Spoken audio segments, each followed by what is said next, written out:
press the bell icon on the YouTube app and never miss another update.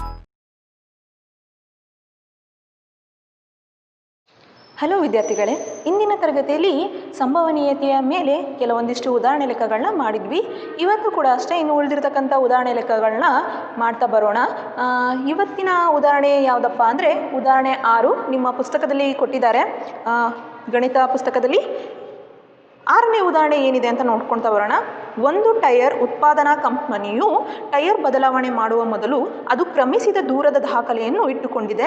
ಕೋಷ್ಟಕವು 1000 ಪ್ರಕರಣಗಳ ಫಲಿತಾಂಶಗಳನ್ನು ತೋರಿಸುತ್ತದೆ ಅಂತ ಹೇಳಿ ಕೊಟ್ಟಿದ್ದಾರೆ. ಇದನ್ನು ಕ್ವಶನ್ನ ಫಸ್ಟ್ ನೀವು ಸರಿಯಾಗಿ ಅಂದರೆ ಪ್ರಶ್ನೆನ ಸರಿಯಾಗಿ ಅರ್ಥ ಮಾಡ್ಕೋಬೇಕು. ಒಂದು ಟೈರ್ನ ಅಂದರೆ ಉತ್ಪಾದನೆ ಮಾಡುವಂಥ ಒಂದು ಕಂಪ್ನಿ ಇದೆ. ಆ ಕಂಪನಿಯಲ್ಲಿ ಬದಲಾವಣೆ ಅಂದರೆ ಆ ಕಂಪ್ನಿ ಏನು ಮಾಡುತ್ತಪ್ಪ ಅಂದರೆ ಕೆಲವೊಂದು ಟೈರ್ಗಳನ್ನ ಬದಲಾವಣೆ ಮಾಡುತ್ತೆ. ಅದು ಕ್ರಮಿಸಿದ ದೂರಗಳ ದಾಖಲೆಯನ್ನು ಇಟ್ಕೊಂಡು, ಇವಾಗ ಒಂದು ಕಾರ್ ಇದೆ ಅಂತ ಅಂದ್ಕೊಳ್ಳಿ, ಆ ಕಾರ್ ಎಷ್ಟು ದೂರಕ್ಕೆ ಕ್ರಮಿಸಿದೆನೋ ಆಧಾರದ ಮೇಲೆ ಟೈರ್ಗಳನ್ನ ಚೇಂಜ್ ಮಾಡ್ತಾ ಬರುತ್ತೆ ಆ ಕಂಪ್ನಿ. ಅಲ್ಲಿ ಕೆಳಗಡೆ ಏನಪ್ಪ ಹೇಳಿದ್ದಾರೆ ಅಂದರೆ ಕೋಷ್ಟಕವು 1000 ಪ್ರಕರಣಗಳ ಫಲಿತಾಂಶಗಳನ್ನು ತೋರಿಸುತ್ತದೆ ಅಂತ ಹೇಳಿದ್ದಾರೆ. ಅಂದರೆ ಈ ಕೆಳಗೆ ಒಂದು ನಿಮ್ಮ ಪುಸ್ತಕದಲ್ಲಿ ಕೊಟ್ಟಿರ್ತಕ್ಕಂಥ ಕೋಷ್ಟಕದಲ್ಲಿ ಏನಂತ ಹೇಳಿದರೆ 1000 ಪ್ರಕರಣಗಳ ಫಲಿತಾಂಶವನ್ನು ತೋರಿಸುತ್ತದೆ ಅಂತ ಹೇಳಿ ಕೊಟ್ಟಿರುವಂಥದ್ದು. ಕೋಷ್ಟಕದಲ್ಲಿ ಏನು ಕೊಟ್ಟಿದ್ದಾರಪ್ಪ ಅಂದರೆ ದೂರನ ಕೊಟ್ಟಿದ್ದಾರೆ, ಅಂದರೆ ಕಿಲೋಮೀಟರ್ಗಳಲ್ಲಿ ಕೊಟ್ಟಿರುವಂಥದ್ದು. ಆಮೇಲೆ ಆವೃತ್ತಿನ ಕೊಟ್ಟಿದ್ದಾರೆ. ನೋಡಿ ನೀವು ದೂರ ಕಿಲೋಮೀಟರ್ಲಿದೆ, ಆವೃತ್ತಿನ ಕೊಟ್ಟಿದ್ದಾರೆ. ಇಲ್ಲಿ 4000ಕ್ಕಿಂತ ಕಡಿಮೆ ಅಂದರೆ 4000ಕ್ಕಿಂತ ಕಡಿಮೆ ಒಂದು ಕಾರ್ ಏನಾದರೂ ಚಲಿಸಿತ್ತು ಅಂದರೆ ಅದರ ಆವೃತ್ತಿ ಎಷ್ಟಿದೆ ಅಂತ ಹೇಳಿದಾರಪ್ಪ ಅಂದರೆ 20 ಇದೆ ಆವೃತ್ತಿ. ಹಾಗೆ 4000ರಿಂದ 9000 ಇದೆ ಅಂದರೆ ಅದರ ಆವೃತ್ತಿ 210 ಇದೆ ಅಂತ ಹೇಳಿದ್ದಾರೆ. ಹಾಗೆ 9001ರಿಂದ 14000 ದೂರ ಚಲಿಸಿದೆ ಅಂದರೆ ಅದರದ್ದು ಆವೃತ್ತಿ 325 ಇದೆ ಅಂತ ಹೇಳಿದ್ದಾರೆ. ಹಾಗೆ 14000ಕ್ಕಿಂತ ಹೆಚ್ಚು ಅದು ದೂರ ಚಲಿಸಿದೆ ಅನ್ನೋದಾದರೆ ಅದರದ್ದು ಆವೃತ್ತಿ 445 ಇದೆ ಅಂತ ನಿಮ್ಮ ಪುಸ್ತಕದಲ್ಲಿ ಕೊಟ್ಟಿರುವಂಥದ್ದು ಮಕ್ಕಳೇ. ಇವಾಗ ಅವ್ರು ಹೇಳಿರೋದೇನು, ಒಂದು ಟೈರ್ನ ಉತ್ಪಾದನೆ ಮಾಡ್ತಿರತಕ್ಕಂಥ ಕಂಪ್ನಿ ಟೈರ್ನ ಚೇಂಜ್ ಮಾಡುತ್ತೆ. ಯಾವಾಗಪ್ಪ ಅಂದರೆ ಈ ದೂರ ಅಂದರೆ ಕಾರ್ ಇರಬಹುದು, ಕಾರಿಂದಾದರೂ ಟೈರ್ ಆಗಿರ್ಬೋದು, ಯಾವ ವೆಹಿಕಲ್ಸ್ಗಳು ವಾಹನಗಳದ್ದಾದರೂ ಟೈರ್ ಆಗಿರ್ಬೋದು, ಆ ಟೈರ್ಗಳನ್ನ ಬದಲಾಯಿಸುವಂಥ ಒಂದು ಕಂಪ್ನಿ ಇದೆ. ಆ ಕಂಪ್ನಿ ಈ ದೂರಗಳ ಆಧಾರದ ಮೇಲೆ ಏನಪ್ಪ ಮಾಡುತ್ತೆ ಅಂದರೆ ಆ ಟೈರ್ಗಳನ್ನ ಬದಲಾಯಿಸ್ತಾ ಬರುತ್ತೆ. ಅಲ್ಲಿ ಈ ಥರದ ಅಂದರೆ ಟೈರ್ನ ಬದಲಾಯಿಸ್ತಿದೆ ಅಂದರೆ ಅಲ್ಲಿ ಅಂಥ ಟೈರ್ನ ಬದಲಾಯಿಸ್ತಕ್ಕಂಥದ್ದು ಅಂದರೆ ಈ ಥರ ಪ್ರಕರಣಗಳು. ಈಗ 4000ಕ್ಕಿಂತ ಕಡಿಮೆ ಇರುವಂಥದ್ದು ಇದು ಒಂದು ಪ್ರಕರಣ, ಗೊತ್ತಾಗ್ತಿದೆ ಅಲ್ವಾ? ಹಾಗೆ 4000ರಿಂದ 9000 ಇರೋದು ಅದು ಇನ್ನೊಂದು ಪ್ರಕರಣ. ಹಾಗೆ ಅದೇ ರೀತಿ 901ರಿಂದ 14000 ಇರೋದು ಇದು ಒಂದು ಪ್ರಕರಣ.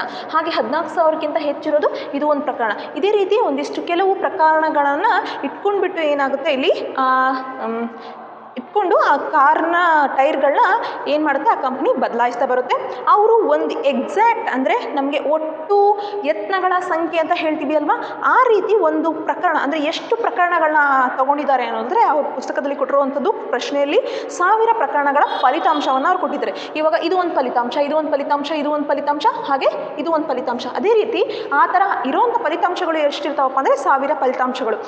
ಇದು ಯಾವ ಕಂಪ್ನಿ ಮಾಡ್ತಾ ಇರುತ್ತೆ, ನಿಮಗೆ ಒಂದು ಟೈರ್ ಉತ್ಪಾದನಾ ಕಂಪ್ನಿ ಇದೆ ಅಲ್ವಾ, ಆ ಕಂಪ್ನಿ ಮಾಡ್ತಿರುವಂಥದ್ದು ಒಂದು 1000 ಪ್ರಕರಣಗಳಲ್ಲಿ ಒಂದಿಷ್ಟು ಕೋಷ್ಟಕಗಳಲ್ಲಿ ಒಂದಿಷ್ಟು ಪ್ರಕರಣಗಳನ್ನ ಅವರು ಕೊಟ್ಟಿರುವಂಥದ್ದು.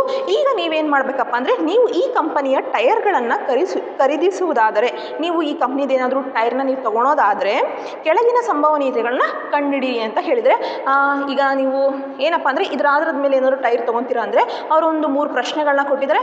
ಆ ಪ್ರಶ್ನೆಗಳ ಮೇಲೆ ನೀವೇನು ಮಾಡಬೇಕು, ಸಂಭವನೀಯತೆನ ಕಂಡುಹಿಡಿತಾ ಬರಬೇಕು.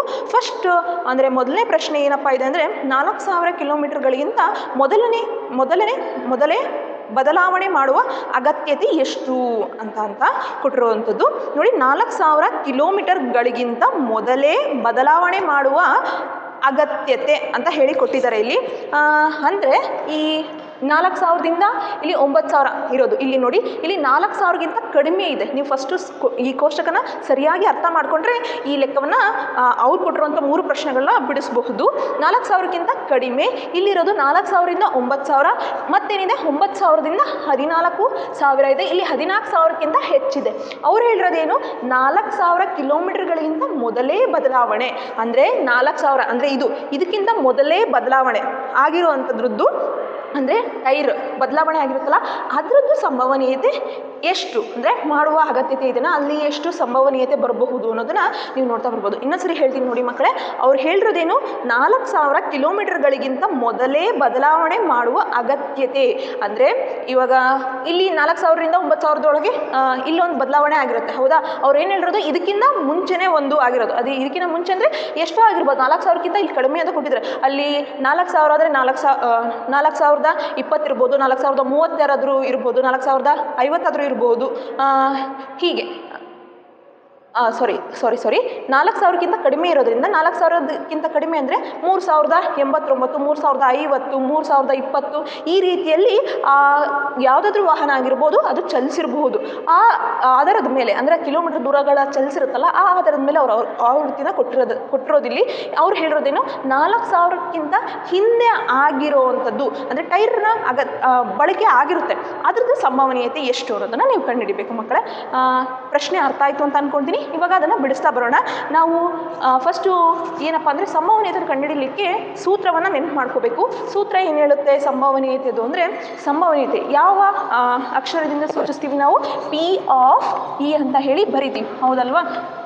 ನೆನಪಿದೆ ಅಲ್ವಾ ನಿಮಗೆ? ಪಿ ಆಫ್ ಇ ಅಂತ ಹೇಳಿ ಬರಿತೀವಿ. ಆಮೇಲೆ ಇದರ ಸೂತ್ರ ಏನಾಗಿರುತ್ತೆ ಹೇಳಿ ನೋಡೋಣ. ಫಸ್ಟು ನೆನಪು ಮಾಡ್ಕೊಳ್ಳೋಣ. P of E is equals to ನಾವು ಏನಪ್ಪ ಇಲ್ಲಿ ಕಂಡುಹಿಡಿತಾ ಇರೋದು ಅಂದರೆ ಅವರು 4000ಕ್ಕಿಂತ ಕಡಿಮೆ ಇರೋದ್ರದ್ದು ಸಂಭವನೀಯತೆಯನ್ನು ಕಂಡುಹಿಡಿರಿ ಅಂತ ಹೇಳಿರೋ ಕಾರಣ ಇವಾಗ ನಾವು ಫಸ್ಟ್ ಸೂತ್ರವನ್ನು ನೆನಪು ಮಾಡಿಕೊಂಡು ಲೆಕ್ಕವನ್ನು ಬಿಡಿಸ್ತಾ ಬರೋಣ. ಸೂತ್ರ ಏನಪ್ಪ ಬರುತ್ತೆ ಅಂದರೆ P of E equals to ಘಟನೆಯು ಸಂಭವಿಸಿದ ಯತ್ನಗಳ ಸಂಖ್ಯೆ. ಘಟನೆಯು ಸಂಭವಿಸಿದ ಯತ್ನಗಳ ಸಂಖ್ಯೆ ಬರುತ್ತೆ. ಘಟನೆಯು ಸಂಭವಿಸಿದ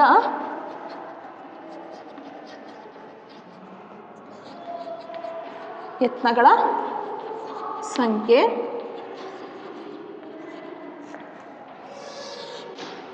ಬೈ ಒಟ್ಟು ಯತ್ನಗಳ ಸಂಖ್ಯೆ ಅಂತ ಇರುವಂಥದ್ದು ಇದು ಸೂತ್ರ. ಒಟ್ಟು ಯತ್ನಗಳ ಸಂಖ್ಯೆ. ಈ ಸೂತ್ರವನ್ನು ನಾವು ನೆನಪಿಟ್ಕೊಂಡ್ವಿ ಅಂದರೆ ಯಾವುದೇ ಲೆಕ್ಕವನ್ನು ಕೊಟ್ಟರು ನಾವು ಸುಲಭವಾಗಿ ಮಾಡ್ಬೋದು. ಈ ಒಟ್ಟು ಯತ್ನಗಳ ಸಂಖ್ಯೆನ ನಾವು ಯಾವ ಅಕ್ಷರದಿಂದ ಸೂಚಿಸ್ತೀವಿ ಅಂತ ಹೇಳ್ರಿ? ಎನ್ನಿಂದ. ಪಿ ಆಫ್ ಇ ಅಂದರೆ ಏನು? ಸಂಭವನೀಯತೆ. ಇ ಅಂದರೆ ಏನು? ಈವೆಂಟ್, ಘಟನೆ ಅಂತ ಹೇಳಿ ಕರಿತೀವಿ ಮಕ್ಕಳೇ. ಈಗೇನಪ್ಪ ಮಾಡ್ತೀರಂದರೆ ಅವ್ರು ಕೇಳಿರೋ ಪ್ರಶ್ನೆ ಏನು? ಫಸ್ಟ್ನೇ ಪ್ರಶ್ನೆ ಬಿಡಿಸ್ತಾ ಬರೋಣ. 4000 ಕಿಲೋಮೀಟರ್ಗಳಿಗಿಂತ ಮೊದಲನೇ ಬದಲಾವಣೆ ಮಾಡುವ ಅಗತ್ಯತೆ ಎಷ್ಟು ಅಂತ ಕೇಳಿದರೆ ನಮಗೆ ಈ ಪ್ರಶ್ನೆಯಲ್ಲಿ ನಮಗೆ ಫಸ್ಟು ಒಂದು ಹಿಂಟ್ ಗೊತ್ತಾಗಿದೆ. ಅಂದರೆ ದತ್ತ ಏನಿರುತ್ತೆ ಹೇಳ್ರಿ? ಒಟ್ಟು ಯತ್ನಗಳ ಸಂಖ್ಯೆನ ಅವ್ರು ಆಲ್ರೆಡಿ ಕೊಟ್ಟಿದ್ದಾರೆ. ಎಷ್ಟಿದೆ ಒಟ್ಟು ಯತ್ನಗಳ ಸಂಖ್ಯೆ? ಒಟ್ಟು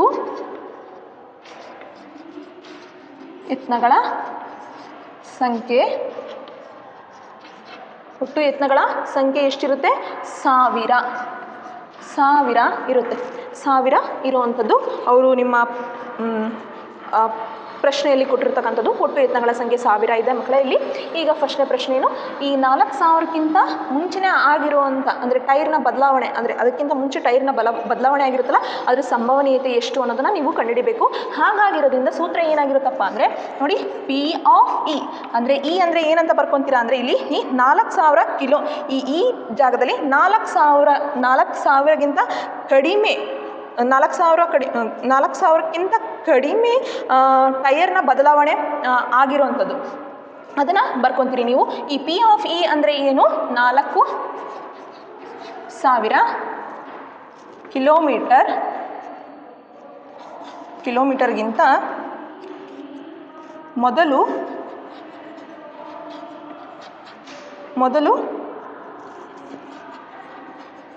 ಟೈರ್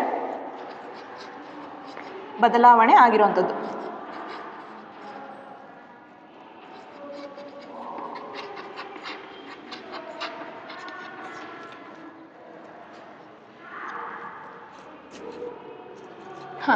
ಈಗ ನೋಡಿ ನಮಗೆ 4000 ಕಿಲೋಮೀಟರ್ಗಳಿಗಿಂತ ಮೊದಲ ಟೈರ್ ಬದಲಾವಣೆ ಮಾಡುವುದು ಅಂತ ಹೇಳಿದರೆ, ಹಾಗಾಗಿರೋದ್ರಿಂದ ನೀವು ಇದ್ರದ್ದು ಅಷ್ಟೇ ಅಂದರೆ ಹಿಂದೆ ಆಗಿರುವಂಥದ್ದು ಇದ್ರ ಹಿಂದೆ ಟೈರ್ನ ಬದಲಾವಣೆ ಆಗಿರುತ್ತೆ.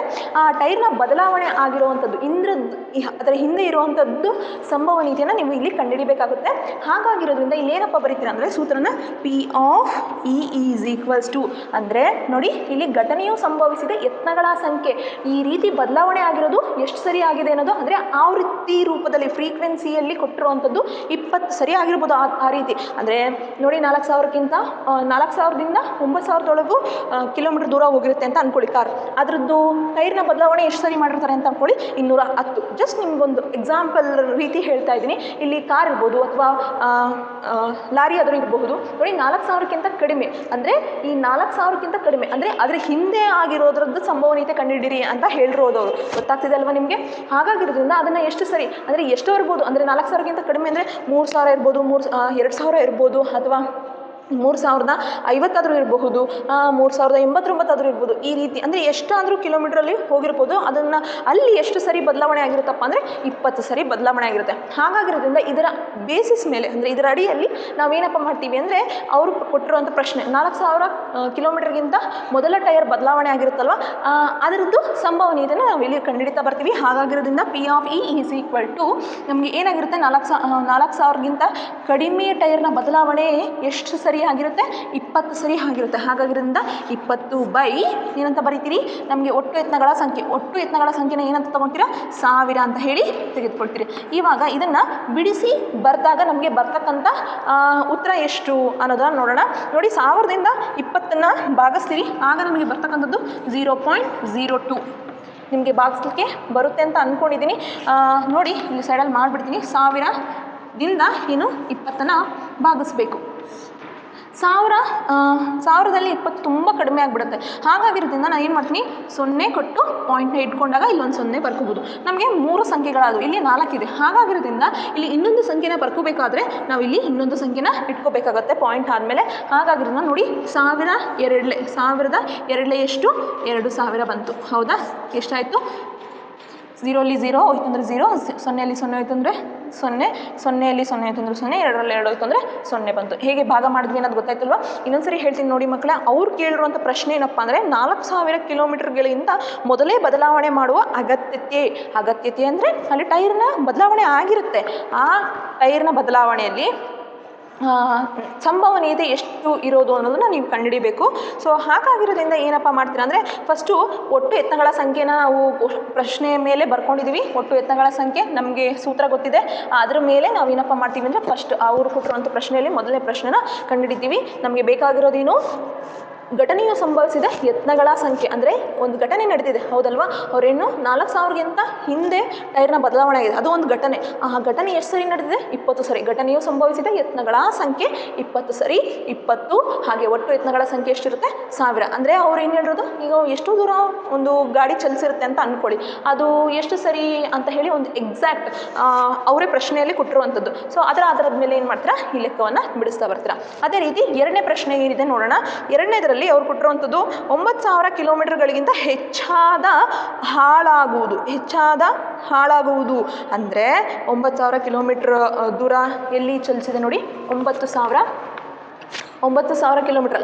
ಇಲ್ಲಿ ನೋಡಿ 4000ದಿಂದ 9000 ಅಂತ ಇದೆ. ಅಲ್ಲಿ 9000ದಿಂದ 14000 ಅಂತ ಕೊಟ್ಟಿದ್ದಾರೆ. ಇವಾಗ ಅವ್ರು ಹೇಳಿರೋದೇನು 9000 ಕಿಲೋಮೀಟರ್ಗಳಿಗಿಂತ ಹೆಚ್ಚಾಗಿ ಹಾಳಾಗುವುದು ಅಂದರೆ ಇದಾದಮೇಲೆ ಇಲ್ಲಿ ಬರ್ತಕ್ಕಂಥದ್ದು 9000ಕ್ಕಿಂತ ಜಾಸ್ತಿ ದೂರಕ್ಕೆ ಹೋಗಿದೆ, ಅಲ್ಲಿ ಏನಾಗಿದೆ ಹಾಳಾಗಿದೆ ಅಂತ ಹೇಳಿದ್ದಾರೆ ಅವರು ಟೈರ್ಗಳು. ಹಾಳಾದಾಗ ಅಲ್ಲಿ ಬರುವಂಥ ಸಂಭವನೀಯತೆ ಎಷ್ಟು ಅಂತ ಹೇಳಿ ಈಗ ಏನಪ್ಪ ಮಾಡ್ತೀರಾ ಅಂದರೆ ನೀವು ಅವ್ರು ಹೇಳಿರೋದು 9000ಕ್ಕಿಂತ ಹೆಚ್ಚು ಆಗಿರೋದ್ರಿಂದ ನೀವು ಈ ಎರಡು ಘಟನೆಗಳ ಆಧಾರದ ಮೇಲೆ ಏನಪ್ಪ ಮಾಡ್ತೀರಾ ಅಂದರೆ ಇಲ್ಲಿ ಸಂಭವನೀಯತೆಯ ಸೂತ್ರವನ್ನು ಬಳಸ್ಕೊಂಡು ಈ ಲೆಕ್ಕವನ್ನು ಮಾಡ್ತಾ ಬರ್ತೀರಿ. ಇನ್ನೊಂದು ಸರಿ ಹೇಳ್ತೀನಿ ನೋಡಿ ಮಕ್ಕಳೇ. 9,000 ಕಿಲೋಮೀಟರ್ಗಳಿಗಿಂತ ಹೆಚ್ಚಾದ ಹಾಳಾಗುವುದು. ಅಂದರೆ 9,000 ಕಿಲೋಮೀಟರ್, ಇಲ್ಲಿ ನೋಡಿ, ಇಲ್ಲಿ 4,000ದಿಂದ 9,000 ಇದೆ, 9,000ಗಿಂತ ಹೆಚ್ಚು ಅಂದರೆ ಇವೆರಡು ಬರ್ತವೆ. ಇದು 9,000ದಿಂದ 14,000 ಇದೆ, 14,000ಕ್ಕಿಂತ ಹೆಚ್ಚು ಕೂಡ ಇದೆ. ಹಾಗಾಗಿರೋದ್ರಿಂದ ಈ ಎರಡು ಘಟನೆಗಳನ್ನ ನೀವು ತಗೋಬೇಕಾಗುತ್ತೆ.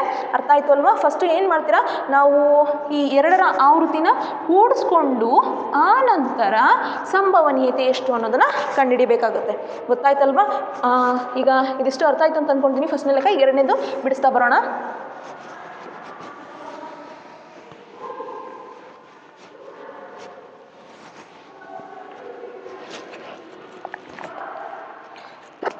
ಎರಡನೇ ಲೆಕ್ಕ ಏನು ಹೇಳಿದ್ದಾರೆ ಅಂದರೆ, ಅವರು 9,000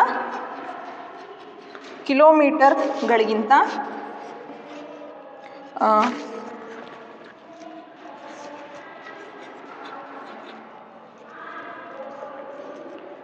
ಮೊದಲ ಥರ ಇಲ್ಲಿ ಏನಾಗಿದೆ ಅಂದರೆ ಗಳಿಗಿಂತ ಹೆಚ್ಚಾಗಿ ಬಳಸಲಾಗಿದೆ. ಹೆಚ್ಚಾದಾಗ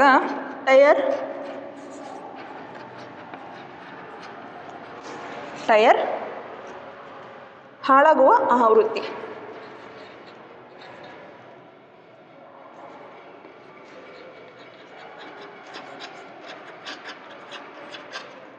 ಆವೃತ್ತಿ ಎಷ್ಟಿದೆ ಅಂತ ಹೇಳಿ ನೋಡಿ. ಇವಾಗ ನಮಗೆ 9,000 ಕಿಲೋಮೀಟರ್ಗಳಿಗಿಂತ ಹೆಚ್ಚಾಗಿ ಅಂತಂದರೆ ನಮಗೆ 9,000 ಇದೆ. ಇಲ್ಲಿ 9,000ಕ್ಕಿಂತ ಹೆಚ್ಚು ಅಂತ ಇರೋದೆಷ್ಟು?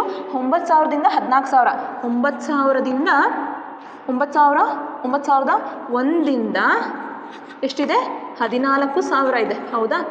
ಆಮೇಲೆ ಮತ್ತೆಷ್ಟಿದೆ? ಪ್ಲಸ್ 14,000ಕ್ಕಿಂತ ಹೆಚ್ಚಿದೆ.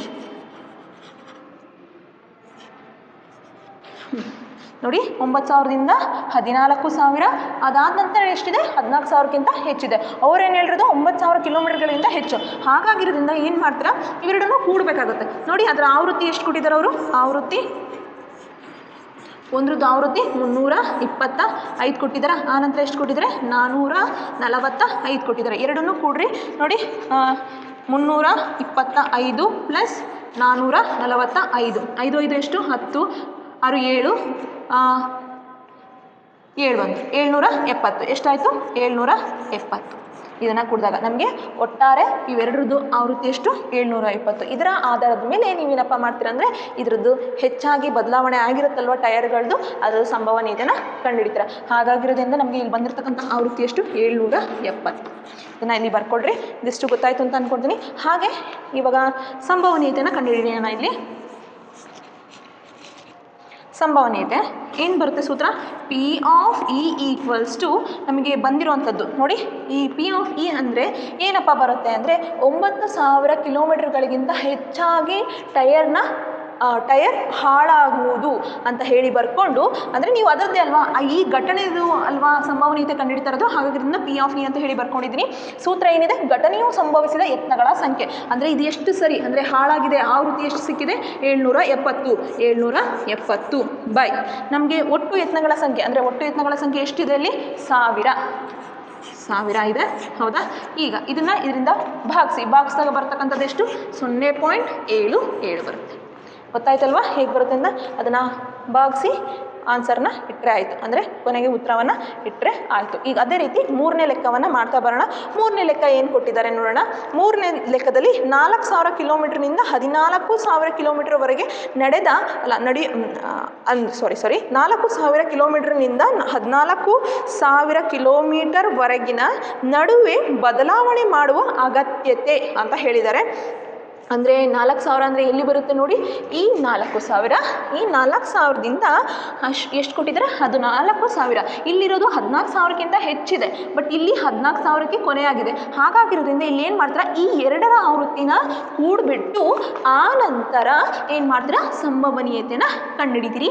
ಅಲ್ಲಿ ಅವರು ಏನು ಹೇಳಿರೋದು ಪ್ರಶ್ನೆಯಲ್ಲಿ? 4,000 ಕಿಲೋಮೀಟ್ರ್ನಿಂದ. ಸೊ ಇದನ್ನು ಚೇಂಜ್ ಮಾಡ್ಕೊಳ್ಳೋಣ. ಇಲ್ಲಿ ಮತ್ತೆ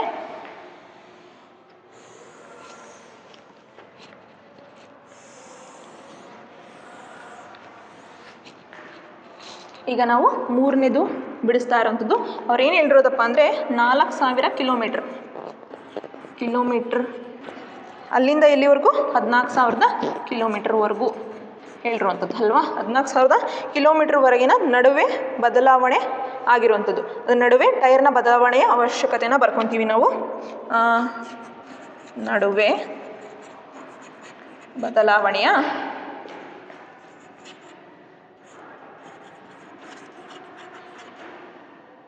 ಯಾವುದು ಬದಲಾವಣೆ ಆಗಿರೋದು? ಟೈರ್. ನಡುವೆ ಬದಲಾವಣೆ ಆಗಿರುತ್ತೆ ಯಾವುದ್ರದ್ದು? ಟೈರಿಂದು. ಓಕೆ ನೋಡಿ, 4,000 ಕಿಲೋಮೀಟ್ರಿಂದ 14,000 ಕಿಲೋಮೀಟ್ರ್ ನಡುವೆ ಬದಲಾವಣೆ ಆಗಿರುತ್ತೆ ಯಾವುದು? ಟೈರು. ಅದರ ಆವೃತ್ತಿ ಎಷ್ಟು ಬರುತ್ತೆ ಅನ್ನೋದನ್ನು ನೋಡ್ಕೋಬೇಕು. ಯಾಕಪ್ಪ ಅಂದರೆ ನಮಗೆ ಇಲ್ಲಿ 2 ಆವೃತ್ತಿ ಸಿಗ್ತಾ ಹೋಗ್ತವೆ. ಯಾವುದ್ಯಾವುದು ಆವೃತ್ತಿ ಸಿಗ್ತಾವಪ್ಪ ಅಂದರೆ ಟೈರ್ನ ಬದಲಾವಣೆ ಆಗಿರೋದು. ನೋಡ್ಕೊಳ್ಳಿ, ಏನಂತ ಬರ್ಕೋಬೋದು ನಾವು ಇಲ್ಲಿ 4,000ದಿಂದ 9,000, 9,000ದಿಂದ 14,000. ಅವರು 4,000ದಿಂದ ಸ್ಟಾರ್ಟ್ ಮಾಡಿ, ಇಲ್ಲಿ 4,000ಕ್ಕಿಂತ ಕಮ್ಮಿ ಇದೆ, ಇಲ್ಲಿ 14,000ಕ್ಕಿಂತ ಜಾಸ್ತಿ ಇದೆ. ಸೊ ಹಾಗಾಗಿರೋದ್ರಿಂದ ಇವೆರಡನ್ನ ತಗೋಬೇಕು. ಇವೆರಡು ಘಟನೆಯ ಮೇಲೆ ನಾವು ಏನಪ್ಪ ಮಾಡ್ತೀವಿ? ಸಂಭವನೀಯತೆಯನ್ನು ಕಂಡುಹಿಡಿತಾ ಬರ್ತೀವಿ. ಅಲ್ಲಿ ಎಷ್ಟಿದೆ? 4,000ರಿಂದ 9,000 ಇದೆ, ಹೌದಾ? ನಂತರ ಎಷ್ಟಿದೆ? ಪ್ಲಸ್ 9,000ದಿಂದ 1ರಿಂದ 14,000 ಇದೆ. 14,000.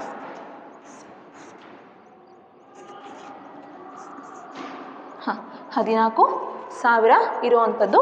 ಈಗೇನು ಮಾಡ್ತೀರಾ ಅಂದರೆ ಇದ್ರದ್ದು ಆವೃತ್ತಿನ ಬರ್ಕೊಳ್ಳೋಣ. ಆವೃತ್ತಿ ಎಷ್ಟು ಕೊಟ್ಟಿದ್ದಾರೆ ನೋಡ್ರಪ್ಪ ಅಲ್ಲಿ. ಆವೃತ್ತಿ ಎಷ್ಟು ಕೊಟ್ಟಿದ್ದಾರೆ ಅಂದರೆ ಅವೆರಡರದ್ದು 210 ಕೊಟ್ಟಿದ್ದಾರೆ ಇದ್ರದ್ದು. ಮತ್ತು ಪ್ಲಸ್ ಅದರದ್ದು ಆವೃತ್ತಿ ಎಷ್ಟಿದೆ? 325 ಇದೆ. ಇವೆರಡನ್ನು ಕೂಡಿ ಎಷ್ಟು ಬರುತ್ತೆ? 5, 3, 5, 535 ಬರುತ್ತೆ. ಈಗ ಇದ್ರದ್ದು ಆಧಾರದ ಮೇಲೆ ನಾವೇನಪ್ಪ ಮಾಡ್ತೀವಿ? ಆವೃತ್ತಿ ಎಷ್ಟು ಬಂತು ನಮಗೆ? ಆವೃತ್ತಿ ಎಷ್ಟು ಬರುತ್ತೆ? ಹಾಗಿದ್ರೆ ಇಲ್ಲಿ 535 ಬರುತ್ತೆ. 535. ಇವಾಗ ಈ 535ರದ್ದು 535 ಯಾವುದ್ರದ್ದು ಆವೃತ್ತಿ ಆಗಿರುತ್ತೆ? 4,000 ಕಿಲೋಮೀಟ್ರಿಂದ 14,000 ಕಿಲೋಮೀಟ್ರ್ ನಡುವೆ ಒಂದು ಟೈರ್ನ ಬದಲಾವಣೆ ಆಗುತ್ತೆ, ಅದರದ್ದು ಆವೃತ್ತಿ ಆಗಿರುತ್ತೆ. ಅದನ್ನು ಇಟ್ಕೊಂಡು ಏನಪ್ಪ ಮಾಡ್ತೀರಾ ಅಂದರೆ ನೀವು ಬದಲಾವಣೆ ಆಗಿರೋಂಥದ್ದು ಆವೃತ್ತಿ ಸಿಕ್ಕ ಮೇಲೆ ಅದ್ರದ್ದು ಸಂಭವನೀಯತೆ ಎಷ್ಟು, ಎದುರದ್ದು ಇದರ ಸಂಭವನೀಯತೆನ ಕಂಡುಹಿಡಿತೀರ. ಗೊತ್ತಾಯ್ತಲ್ವಾ? 4,000ದಿಂದ 14,000 ಕಿಲೋಮೀಟ್ರ್ ನಡುವೆ ಆಗಿರುವಂಥ ಅಂದರೆ ಟೈರ್ನ ಬದಲಾವಣೆ ಆಗಿರುವಂಥದ್ದು ಸಂಭವನೀಯತೆ ಕಂಡುಹಿಡಲಿಕ್ಕೆ ನಮಗೆ ಆವೃತ್ತಿ ಎಷ್ಟು ಬಂದಿದೆ ನೋಡ್ಕೊಳ್ಳೋಣ. 535 ಎಷ್ಟು ಬಂದಿದೆ? 535/1000. ಇವಾಗ ಇದನ್ನು ಏನು ಮಾಡ್ತೀರಾ? ಭಾಗಿಸ್ತೀರಿ. 1000ದಿಂದ 535 ಭಾಗಿಸಿದಾಗ ನಮಗೆ ಬರ್ತಕ್ಕಂಥದ್ದು ಎಷ್ಟು? 0.535. 0.535. ಗೊತ್ತಾಯ್ತಲ್ವಾ? ಇನ್ನೊಂದ್ಸರಿ ಹೇಳ್ತೀವಿ ನೋಡಿ ಮಕ್ಕಳೇ. ನಮಗೆ ಈ ಕೋಷ್ಟಕದ ಆಧಾರದ ಮೇಲೆ ನಮಗೆ 3 ಪ್ರಶ್ನೆಗಳನ್ನ ಕೊಟ್ಟಿದ್ರು. 3ನೇ ಪ್ರಶ್ನೆ ಏನಪ್ಪ ಅಂತ ಇದೆ ಅಂದರೆ 3ನೇ ಪ್ರಶ್ನೆಯಲ್ಲಿ 4,000 ಕಿಲೋಮೀಟ್ರಿಂದ 14,000 ಕಿಲೋಮೀಟ್ರ್ ನಡುವೆ ಆಗುವಂಥ ಬದಲಾವಣೆ ಅದರ ಮೇಲೆ ನೀವು ಸಂಭವನೀಯತೆಯನ್ನು ಕಂಡುಹಿಡಿರಿ ಅಂತ ಕೊಟ್ಟಿರುವಂಥದ್ದು. ಇವಾಗ ಏನಪ್ಪ ಮಾಡ್ತೀರ ಅಂದರೆ ಫಸ್ಟು ನಮಗೆ ಇಲ್ಲಿ 4,000ದಿಂದ 9,000 ಒಂದಿದೆ, 9,000ದಿಂದ 14,000 ಒಂದು ಘಟನೆ ನಡೆದಿದೆ. ಅವೆರಡನ್ನೂ ಕೂಡಿದಾಗ ನಮಗೆ ಒಟ್ಟಾರೆ ಒಂದು ಘಟನೆ ಸಿಗುತ್ತೆ. ಆ ಘಟನೆಯ ಮೇಲೆ ಆಧಾರವಾಗಿ ಇಟ್ಕೊಂಡು ಒಟ್ಟು ಯತ್ನಗಳ ಸಂಖ್ಯೆನ ತೆಗೆದುಕೊಂಡು ಒಟ್ಟು ಯತ್ನಗಳ ಸಂಖ್ಯೆಯಿಂದ ನಾವು ಘಟನೆಯು ಸಂಭವಿಸಿದ ಯತ್ನಗಳ ಸಂಖ್ಯೆ ಅಂದರೆ ಈ 2 ಘಟನೆಗಳ ಆಧಾರದ ಮೇಲೆ ಏನಪ್ಪ ಅಂದರೆ ನಾವು ಒಂದು ಎಕ್ಸಾಕ್ಟ್ ಅಂದರೆ 4,000ದಿಂದ 14,000 ಕಿಲೋಮೀಟ್ರ್ ನಡುವೆ ನಡೆದಿರೋಂಥ ಸಂಭವನೀಯತೆಯ ಎಷ್ಟು ಅನ್ನೋದನ್ನು ಕಂಡುಹಿಡಿತೀವಿ. ಇಷ್ಟು ಅರ್ಥ ಆಯಿತು ಅಂತ ಅಂದ್ಕೊಳ್ತೀನಿ. ಈಗ ಮುಂದಿನ ಲೆಕ್ಕವನ್ನು ಮಾಡ್ತಾ ಬರೋಣ. ಮುಂದಿನ ಉದಾಹರಣೆ ಏನು ಕೊಟ್ಟಿದ್ದಾರೆ ನೋಡೋಣ.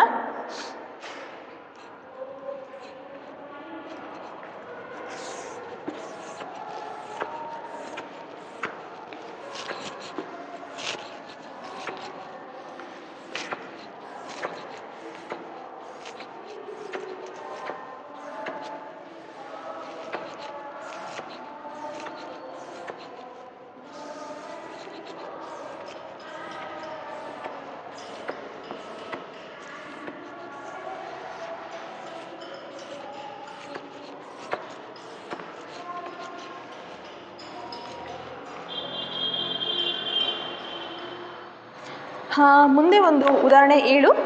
ಉದಾಹರಣೆ 7ರಲ್ಲಿ ಏನಿದೆ ಅಂತ ನೋಡೋಣ. ಮಾಸಿಕ ಘಟಕದ ಪರೀಕ್ಷೆಗಳಲ್ಲಿ ಒಬ್ಬ ವಿದ್ಯಾರ್ಥಿಯು ಗಳಿಸಿದ ಶೇಕಡಾವಾರು ಅಂಕಗಳನ್ನು ಕೆಳಗೆ ಕೊಡಲಾಗಿದೆ ಅಂತ ಇದೆ. ಫಸ್ಟ್ ಘಟಕ ಪರೀಕ್ಷೆಗಳು ನಡೆದಿದ್ದಾವೆ, ಅದನ್ನು ಕೋಷ್ಟಕ ರೂಪದಲ್ಲಿ ಕೊಟ್ಟಿರುವಂಥದ್ದು. ಫಸ್ಟ್ ಬರ್ಕೊಂಡ್ಬಿಡ್ತೀನಿ ನಾನು ಅದನ್ನು. ಘಟಕ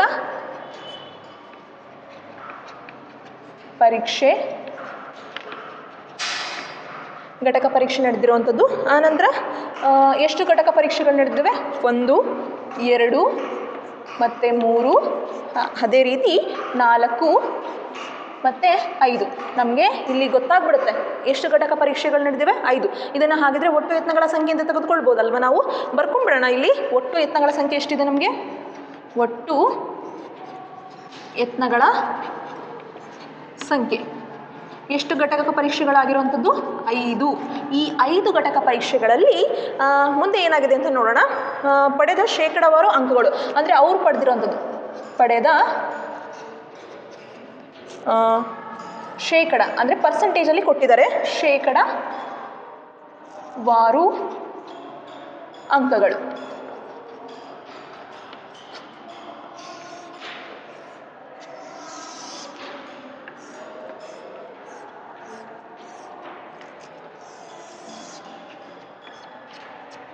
ಈಗ ನೋಡಿ, ಘಟಕ ಪರೀಕ್ಷೆ ನಡೆದಿವೆ. ಎಷ್ಟು ಘಟಕ ಪರೀಕ್ಷೆ? 1, 2, 3, 4, 5. 5 ಘಟಕ ಪರೀಕ್ಷೆಗಳು ನಡೆದಿವೆ. ಅದರಲ್ಲಿ ಒಂದಿಷ್ಟು ಪರ್ಸೆಂಟೇಜ್ ಅಂದರೆ ಶೇಕಡಾವಾರು ಅಂಕಗಳನ್ನ ಪಡೆದಿರುವಂಥ ಮಕ್ಕಳಿದ್ದಾರೆ. ಅದು ಎಷ್ಟೆಷ್ಟು ಪಡೆದಿದ್ದಾರೆ ಅನ್ನೋದನ್ನು ಅವರು ಪರ್ಸೆಂಟೇಜಲ್ಲಿ ಕೊಟ್ಟಿದ್ದಾರೆ. ಎಷ್ಟಪ್ಪ ಇದೆ ಅಂದರೆ, ಫಸ್ಟ್ ಟೆಸ್ಟಲ್ಲಿ 69 ಶೇಕಡಾದಷ್ಟು ಅಂಕಗಳನ್ನ ಪಡೆದಿರುವಂಥದ್ದು. ಆಮೇಲೆ ಅದೇ ರೀತಿ 71% ಎರಡನೇ ಟೆಸ್ಟಲ್ಲಿ, ಅದೇ ರೀತಿ ಮೂರನೇದರಲ್ಲಿ 73, ಅದೇ ರೀತಿ 68 4ರಲ್ಲಿ, 5ನೇ ಟೆಸ್ಟಲ್ಲಿ ಎಷ್ಟು ತೊಗೊಂಡಿದ್ದಾರೆ? 74 ತೆಗೆದುಕೊಂಡಿದ್ದಾರೆ ಅಂತ ಕೊಟ್ಟಿರುವಂಥದ್ದು. ನಮ್ಗೆ ಇಲ್ಲಿ ಗೊತ್ತಾಯ್ತು ಫಸ್ಟು ಒಟ್ಟು ಯತ್ನಗಳ ಸಂಖ್ಯೆ ಎಷ್ಟಿದೆ ಅಂತ ಹೇಳಿ. ಅದೇ ರೀತಿ ಸೂತ್ರವನ್ನು ಬರ್ಕೊಂಡ್ಬಿಡೋಣ. P of E is equal to ಘಟನೆಯು ಸಂಭವಿಸಿದ ಯತ್ನಗಳ ಸಂಖ್ಯೆ, ಸಂಭವಿಸಿದ ಯತ್ನಗಳ ಸಂಖ್ಯೆ ಬೈ ಒಟ್ಟು ಯತ್ನಗಳ ಸಂಖ್ಯೆ. ಅಂದರೆ ನಾನು ಎನ್ ಅಂತ ತೆಗೆದುಕೊಳ್ತೀನಿ. ಒಟ್ಟು ಯತ್ನಗಳ ಸಂಖ್ಯೆನ ಯಾವ ಅಕ್ಷರದಿಂದ ಸೂಚಿಸ್ತೀವಿ? ಎನ್ನಿಂದ ಅಲ್ವಾ, ಹಾಗಾಗಿರೋದ್ರಿಂದ ಎನ್ ಅಂತ ಬರ್ಕೊಂಡಿದ್ದೀನಿ ನಾನು. ಒಟ್ಟು ಯತ್ನಗಳ ಸಂಖ್ಯೆ ಹೀಗಂದ್ರೂ ಸರಿನೇ, ಎನ್ನಂದ್ರೂ ಸರಿನೇ, ಒಟ್ಟು ಯತ್ನಗಳ ಸಂಖ್ಯೆ ಅಂದ್ರೂ ಸರಿನೇ. ಎನ್ನಂದರೆ ಏನು? ನಮಗೆ ಇಲ್ಲಿ ಎಷ್ಟು ಸಿಕ್ತು? 5 ಘಟಕ ಪರೀಕ್ಷೆಗಳು ನಡೆದಿರೋದ್ರಿಂದ ಒಟ್ಟು ಯತ್ನಗಳ ಸಂಖ್ಯೆನ 5 ಅಂತ ಹೇಳಿ ತೆಗೆದುಕೊಂಡಿದ್ದೀನಿ. ಮುಂದೆ ಕೋಷ್ಟಕದ ನಂತರ ಏನು ಕೊಟ್ಟಿದ್ದಾರೆ ಪುಸ್ತಕದಲ್ಲಿ ನೋಡೋಣ. ಈ ದತ್ತಾಂಶಗಳ ಆಧಾರದಲ್ಲಿ, ಅಂದರೆ ಇಷ್ಟು ದತ್ತಾಂಶ ಕೊಟ್ಟಿದ್ದಾರೆ, ಇದರ ಆಧಾರದ ಮೇಲೆ ಒಂದು ಘಟಕ ಪರೀಕ್ಷೆಯಲ್ಲಿ ವಿದ್ಯಾರ್ಥಿಯು 70%ಕ್ಕಿಂತ ಹೆಚ್ಚು ಪಡೆದ, ನೋಡಿ ಇಲ್ಲಿ 70ಕ್ಕಿಂತ ಹೆಚ್ಚು ಪಡೆದಿರೋದಂತಕ್ಕಂಥ ಘಟಕ ಪರೀಕ್ಷೆಗಳಲ್ಲಿ 70ಕ್ಕಿಂತ ಹೆಚ್ಚು ಪಡೆದ ಅಂಕಗಳ ಸಂಭಾವನೆಯನ್ನು ಕಂಡುಹಿಡಿಯಿರಿ. ಇನ್ನೊಂದು ಸರಿ ಹೇಳ್ತೀನಿ ನೋಡಿ ಮಕ್ಕಳೇ. ಈ ದತ್ತಾಂಶಗಳ ಆಧಾರದ ಮೇಲೆ ನೀವೇನು ಕಂಡುಹಿಡಬೇಕಂದ್ರೆ, ಒಂದು ಘಟಕ ಪರೀಕ್ಷೆಯಲ್ಲಿ ವಿದ್ಯಾರ್ಥಿಯು 70ಕ್ಕಿಂತ ಹೆಚ್ಚು ಪಡೆದ ಅಂಕಗಳ ಸಂಭವನೀಯತೆ ಎಷ್ಟು ಅಂತ ಹೇಳಿ ನೋಡಿ. ಇದು ಒಂದು ಘಟಕ ಪರೀಕ್ಷೆ, ಇದು ಒಂದು ಘಟಕ ಪರೀಕ್ಷೆ, ಇದು ಒಂದು ಘಟಕ ಪರೀಕ್ಷೆ.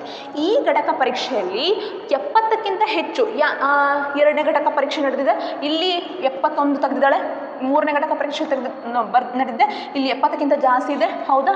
ಅದೇ ರೀತಿ ಇಲ್ಲಿ 5ನೇ ಘಟಕ ಪರೀಕ್ಷೆಯಲ್ಲಿ 74 ಇದೆ. ಅವ್ರು ಹೇಳಿರೋದೇನು? 70ಕ್ಕಿಂತ ಹೆಚ್ಚು ತೆಗೆದಿರುವಂಥ ವಿದ್ಯಾರ್ಥಿಗಳ ಸಂಭವನೀಯತೆಯನ್ನು ಕಂಡುಹಿಡಿಯಿರಿ ಅಂತ ಹೇಳಿದ್ದಾರೆ. ನಮಗೆ ಒಟ್ಟಾರೆ ಅವ್ರು ಹೇಳಿರೋದೇನು? ಒಂದು ಘಟಕ ಪರೀಕ್ಷೆಯಲ್ಲಿ ವಿದ್ಯಾರ್ಥಿಗಳು 70ಕ್ಕಿಂತ ಹೆಚ್ಚು ಪಡೆದ ಅಂಕಗಳ ಸಂಭವನೀಯತೆ, ಹೆಚ್ಚು ಅಂಕಗಳನ್ನು ಪಡೆದ ಸಂಭವನೀಯತೆ ಅಂತ ಹೇಳಿರೋದ್ರಿಂದ ನಮಗೆ ಇಲ್ಲಿ ಎಷ್ಟು ಘಟಕ ಪರೀಕ್ಷೆಗಳು ನಡೆದಿರುವಂಥದ್ದು? ಒಟ್ಟು ಯತ್ನಗಳ ಸಂಖ್ಯೆ ಅಂದರೆ ಎಷ್ಟು ಘಟಕ ಪರೀಕ್ಷೆ ನಡೆದಿದೆ? 5. ಒಟ್ಟಾರೆ ನಡೆದ ಘಟಕ ಪರೀಕ್ಷೆಗಳು, ಒಟ್ಟು ನಡೆದ ಘಟಕ ಪರೀಕ್ಷೆ ಎಷ್ಟು? 5. ಅಂದರೆ ಒಟ್ಟು ಯತ್ನಗಳ ಸಂಖ್ಯೆ ಅಂದ್ರೂ ಒಂದೇ, ಒಟ್ಟು ನಡೆದ ಘಟಕ ಪರೀಕ್ಷೆಗಳ ಸಂಖ್ಯೆ, ಪರೀಕ್ಷೆಯ ಸಂಖ್ಯೆ ಎಷ್ಟಿರುತ್ತೆ? 5 ಇರುತ್ತೆ. ಈಗ ಏನಪ್ಪ ಮಾಡ್ತೀರಾ ಅಂದರೆ, ನೀವು ಕಂಡುಹಿಡಿಬೇಕಾಗಿರೋದು 70ಕ್ಕಿಂತ ಜಾಸ್ತಿ ತೆಗೆದಿರೋಂಥದ್ದು. 70ಕ್ಕಿಂತ ಎಷ್ಟು ಹೆಚ್ಚು ಅಂಕಗಳನ್ನ ತೆಗೆದಿರುವಂಥ ವಿದ್ಯಾರ್ಥಿಗಳು ಎಷ್ಟಿದ್ದಾರೆ ನೋಡೋಣ. ಹೆಚ್ಚು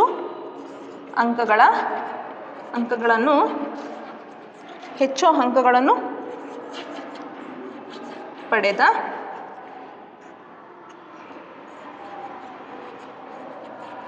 ಘಟಕ ಪರೀಕ್ಷೆಗಳ ಸಂಖ್ಯೆ. ನೋಡಿ ಮಕ್ಕಳೇ, ಇವಾಗೇನು ಒಟ್ಟು ನಡೆದ ಘಟಕ ಪರೀಕ್ಷೆ ಎಷ್ಟಿದೆ ಅಂದರೆ ಒಟ್ಟು ಯತ್ನಗಳ ಸಂಖ್ಯೆ ಎಷ್ಟು ಪರೀಕ್ಷೆ ಆಗಿದೆ, 5 ಪರೀಕ್ಷೆಗಳಾಗಿದ್ದಾವೆ. ಅಲ್ಲಿ 70ಕ್ಕಿಂತ ಹೆಚ್ಚು ಅಂಕಗಳನ್ನು ಪಡೆದ ಘಟಕ ಪರೀಕ್ಷೆಗಳ ಸಂಖ್ಯೆ. ಇವಾಗ ನೋಡಿ, ಅವ್ರು ಕೊಟ್ಟಿರೋ ಪ್ರಶ್ನೆ ಏನಪ್ಪ ಅಂದರೆ, ಈ ದತ್ತಾಂಶದ ಆಧಾರದ ಮೇಲೆ ಒಂದು ಘಟಕ ಪರೀಕ್ಷೆಯಲ್ಲಿ ವಿದ್ಯಾರ್ಥಿಯು 70ಕ್ಕಿಂತ ಹೆಚ್ಚು ಪಡೆದ ಅಂಕಗಳ ಸಂಭವನೀಯತೆ ಕಂಡುಹಿಡಿಯಿರಿ ಅಂತ ಹೇಳಿದ್ರು. ಅಂದರೆ ವಿದ್ಯಾರ್ಥಿಯು 70ಕ್ಕಿಂತ ಜಾಸ್ತಿ, ಒಬ್ಬ ವಿದ್ಯಾರ್ಥಿ ಇದ್ದಾನೆ, ಆ ವಿದ್ಯಾರ್ಥಿ 70ಕ್ಕಿಂತ ಜಾಸ್ತಿ ತೆಗೆದಿದ್ದಾನೆ. ಅದರಲ್ಲಿ ಆ ರೀತಿಯಲ್ಲಿ ಎಷ್ಟು ಘಟಕ ಪರೀಕ್ಷೆಗಳು ಆಗಿದ್ದಾವೆ 70ಕ್ಕಿಂತ ಜಾಸ್ತಿ ನಡೆದಿರುವಂಥದ್ದು? ನೋಡಿ, ಇದು ಒಂದು ಘಟಕ ಪರೀಕ್ಷೆ, ಇದೊಂದು ಘಟಕ ಪರೀಕ್ಷೆ, ಇದೊಂದು ಘಟಕ ಪರೀಕ್ಷೆ. ಹಾಗಾಗಿ ಇದರಿಂದ ಎಷ್ಟು ಘಟಕ ಪರೀಕ್ಷೆಗಳು ಆದವು? ಇಲ್ಲಿ 3 ಘಟಕ ಪರೀಕ್ಷೆಗಳು ಆದವು. ಎಷ್ಟು? 70ಕ್ಕಿಂತ ಜಾಸ್ತಿ ತೆಗೆದಿರುವಂಥದ್ದು ಅಲ್ವಾ, 3 ಘಟಕ ಪರೀಕ್ಷೆಗಳಾಗಿದ್ದಾವೆ. ಹಾಗಾಗಿರೋದ್ರಿಂದ ನಾವಿಲ್ಲಿ ಕಂಡುಹಿಡಿಬೇಕಾಗಿರೋದೇನು? ಪಿ ಆಫ್ ಇ ಅಂದರೆ ಇವಾಗ ಇದೊಂದು ಘಟಕ ಪರೀಕ್ಷೆ ಅಂತ ತೆಗೆದುಕೊಳ್ರಿ, ಇದರಲ್ಲಿ 71ಕ್ಕಿಂತ ಜಾಸ್ತಿ ಇದೆ. ಅದೇ ರೀತಿ ಇಲ್ಲಿ ಜಾಸ್ತಿ ಇದೆ, ಇಲ್ಲಿ ಜಾಸ್ತಿ ಇದೆ. ಈ 3 ಘಟಕ ಪರೀಕ್ಷೆಗಳಲ್ಲಿ ಏನಾಗಿದೆ, ನಮಗೆ 70ಕ್ಕಿಂತ ಜಾಸ್ತಿ ಬಂದಿರೋದ್ರಿಂದ 3 ಘಟಕ ಪರೀಕ್ಷೆಗಳು ಬೈ ಒಟ್ಟು ನಡೆದ ಘಟಕ ಪರೀಕ್ಷೆಗಳನ್ನ ಮಾಡಿದಾಗ ನಮಗೆ ಒಟ್ಟಾರೆ ನಮಗೆ 70ಕ್ಕಿಂತ ಜಾಸ್ತಿ ತೆಗೆದಿರುವಂಥ ಘಟಕ ಪರೀಕ್ಷೆಯ ಸಂಭವನೀಯತೆ ಸಿಗ್ತಾ ಬರುತ್ತೆ. ಗೊತ್ತಾಯ್ತಲ್ವಾ? ಹಾಗಾಗಿ ಇದರಿಂದ ಏನು ಮಾಡ್ತೀರಾ, ಫಸ್ಟು 70ಕ್ಕಿಂತ ಹೆಚ್ಚು ಅಂಕಗಳು ಪಡೆದ ಘಟಕ ಪರೀಕ್ಷೆಗಳು ಯಾವುದು ಅದನ್ನು ಬರ್ಕೊಳ್ಳೋಣ. ಎಷ್ಟಿದೆ ಅಲ್ಲಿ? 3 ಬೈ ನಂತರ ಏನು ಮಾಡ್ತೀರಾ, ಒಟ್ಟು ಯತ್ನಗಳ ಸಂಖ್ಯೆ ಅಂದರೆ ಒಟ್ಟು ನಡೆದ ಘಟಕ ಪರೀಕ್ಷೆಗಳು ಎಷ್ಟಿದ್ದಾವೆ? 5 ಇದೆ. ಹಾಗಾಗಿರೋದ್ರಿಂದ 5 ಅಂತ ಬರ್ಕೊತೀರಾ. ಇದನ್ನು ಭಾಗಿಸಿ, 5ನ್ನು 3ರಿಂದ ಭಾಗಿಸಿದಾಗ ಏನಾಗುತ್ತೆ? 5 1 5, 5 1 5, 5 ಮಗ್ಗೆಯಲ್ಲಿ 3 ಬರಲ್ಲ, 0 ಬರ್ಕೊತೀರಿ. ಪಾಯಿಂಟ್ ಕಟ್ಟಿ ಇಲ್ಲಿ 0 ಇಟ್ಕೊಂಡಾಗ ಎಷ್ಟಾಗುತ್ತೆ? 50 ಆಗುತ್ತೆ. 50 ಆಗುತ್ತಾ? ಆಗ ಏನು ಮಾಡ್ಬೋದು? 50 50 ಇಲ್ಲಲ್ಲ ಬರೋದು, ಇಲ್ಲಿ ಬರುತ್ತೆ 50 ಅಲ್ಲ, 30 ಆಗುತ್ತೆ. 30 ಎಲ್ಲಿ ಬರುತ್ತೆ ನೋಡಿ? 5 6 30 ಅಂದರೆ 6ಲೆ 30. ಸೊ ಎಷ್ಟು ಬಂತು? 0.6 ಬಂತು. ಎದ್ರದ್ದು ಸಂಭವನೀಯತೆ ಇದು? ಈ ಒಂದು ಘಟಕ ಪರೀಕ್ಷೆದು ಅಂದರೆ ಇಲ್ಲಿ 3 ಘಟಕ ಪರೀಕ್ಷೆಯಲ್ಲಿ 70ಕ್ಕಿಂತ ಜಾಸ್ತಿ ತೆಗೆದಿರೋ ಮಕ್ಕಳಿದ್ದಾರೆ. ಆ ಒಂದು ಘಟಕ ಪರೀಕ್ಷೆಯ ಸಂಭವನೀಯತೆನ ನೀವು ಇಲ್ಲಿ ಪಡೆದಂಗೆ ಆಯಿತು. ಈ ಪ್ರಶ್ನೆ ಅರ್ಥ ಆಯಿತು ಅಂತ ಅಂದ್ಕೊಳ್ತೀನಿ ಮಕ್ಕಳೇ. ಈಗ ಮುಂದೆ ಮತ್ತೆ ಯಾವ ಪ್ರಶ್ನೆ ಇದೆ ಅಂತ ನೋಡ್ತಾ ಬರೋಣ. ಇದಿಷ್ಟು ಕ್ಲಿಯರ್ ಆಯಿತು ಅಂತ ಅಂದ್ಕೊಳ್ತೀನಿ. ಸ್ವಲ್ಪ ನಿಮಗೆ ಕನ್ಫ್ಯೂಸ್ ಆಗಬಹುದು. ಪ್ರಶ್ನೆನ ಸರಿಯಾಗಿ ನೀವು ಅರ್ಥ ಮಾಡ್ಕೊಂಡಿದ್ರೆ ನೀವು ಈ ಲೆಕ್ಕಗಳನ್ನ ತುಂಬ ಸುಲಭವಾಗಿ ಬಿಡಿಸ್ಬಹುದು.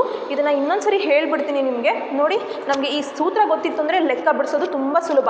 ಅವರು ಪ್ರಶ್ನೆ ಏನು ಕೊಟ್ಟಿದ್ದಾರೆ ಫಸ್ಟು ನೀವು ಅರ್ಥ ಮಾಡ್ಕೋಬೇಕು. ಪ್ರಶ್ನೆ ಏನಿದೆಪ್ಪ ಅಂದರೆ ಇಲ್ಲಿ ವಿದ್ಯಾರ್ಥಿಯು 70ಕ್ಕಿಂತ ಹೆಚ್ಚು ಪಡೆದ ಅಂಕಗಳ ಸಂಭವನೀಯತೆ ಒಂದು ಘಟಕ ಪರೀಕ್ಷೆಯಲ್ಲಿ. ಇವಾಗ ಇದು ಒಂದು ಇದು ಒಂದು ಪರೀಕ್ಷೆ, ಇದೊಂದು ಪರೀಕ್ಷೆ, ಇದೊಂದು ಪರೀಕ್ಷೆ ಆ್ಯಂಡ್ ಇದು ಒಂದು ಪರೀಕ್ಷೆ, ಇದೊಂದು ಪರೀಕ್ಷೆ. ಈ ಇಷ್ಟು ಪರೀಕ್ಷೆಯಲ್ಲಿ 70ಕ್ಕಿಂತ ಜಾಸ್ತಿ ಅಂದರೆ ಅವ್ರು ಹೇಳಿರೋದು ಒಂದು ಪರೀಕ್ಷೆಯ ಸಂಭವನೀಯತೆನ ಕೇಳಿರೋದು. ಅಂದರೆ ಒಂದು ಪರೀಕ್ಷೆನೇ ಸರಿ, ಆದರೆ 70ಕ್ಕಿಂತ ಜಾಸ್ತಿ ಎಲ್ಲೆಲ್ಲಿರುತ್ತೋ ಅದ್ರದ್ದು ಸಂಭವನೀಯತೆ. ಅರ್ಥ ಆಯ್ತಲ್ವಾ? ಇವಾಗ ಇಲ್ಲೂ 70ಕ್ಕಿಂತ ಜಾಸ್ತಿ ಇದೆ, ಇಲ್ಲೂ 70ಕ್ಕಿಂತ ಜಾಸ್ತಿ ಇರೋದು. ಸೊ ಇವನ್ನ ಆಧಾರವಾಗಿ ಇಟ್ಕೊಂಡು ನೀವೇನು ಮಾಡ್ತೀರಾ, ಯತ್ನಗಳ ಸಂಖ್ಯೆ ಅಂದರೆ ಒಟ್ಟು ಯತ್ನಗಳ ಸಂಖ್ಯೆ ಅಂದರೆ ಒಟ್ಟು ನಡೆದ ಘಟಕ ಪರೀಕ್ಷೆಗಳ ಸಂಖ್ಯೆನ ಆಧಾರದ ಮೇಲೆ ಈ ಸಂಭವನೀಯತೆನ ಕಂಡುಹಿಡಿತಾ ಬರ್ತೀರಿ. ಈಗ ಮುಂದೆ ಯಾವ ಉದಾಹರಣೆ ಇದೆ ಅಂತ ನೋಡೋಣ.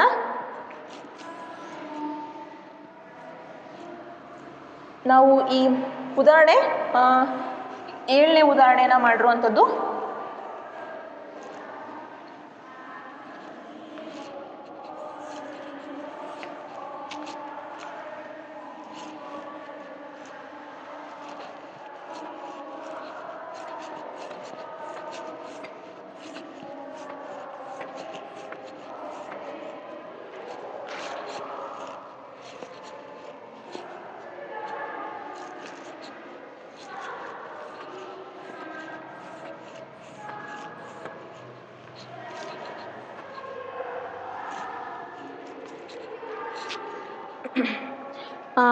ಉದಾಹರಣೆ 8.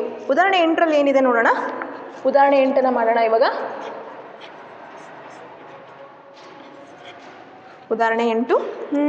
ಒಂದು ನಿರ್ದಿಷ್ಟ ನಗರದಲ್ಲಿ ಒಂದು ವಿಮಾ ಕಂಪನಿಯು ವಯಸ್ಸು ಅಪಘಾತಗಳ ನಡುವಿನ ಸಂಬಂಧ ಕಂಡುಹಿಡಿಯಲು ಯಾದೃಚ್ಛಿಕವಾಗಿ 2000 ಚಾಲಕರನ್ನು ಆಯ್ಕೆ ಮಾಡಿತು. ಇಲ್ಲಿ ನಮಗೆ 2000 ಚಾಲಕರು ಅಂತ ಇರೋದ್ರಿಂದ ಗೊತ್ತಾಯಿತು 2000 ಚಾಲಕರು ಅಂದರೆ. ಹಾಗಿದ್ರೆ ಅದನ್ನು ಏನಂತ ತೆಗೆದುಕೊಳ್ಬೋದು ನಾವು?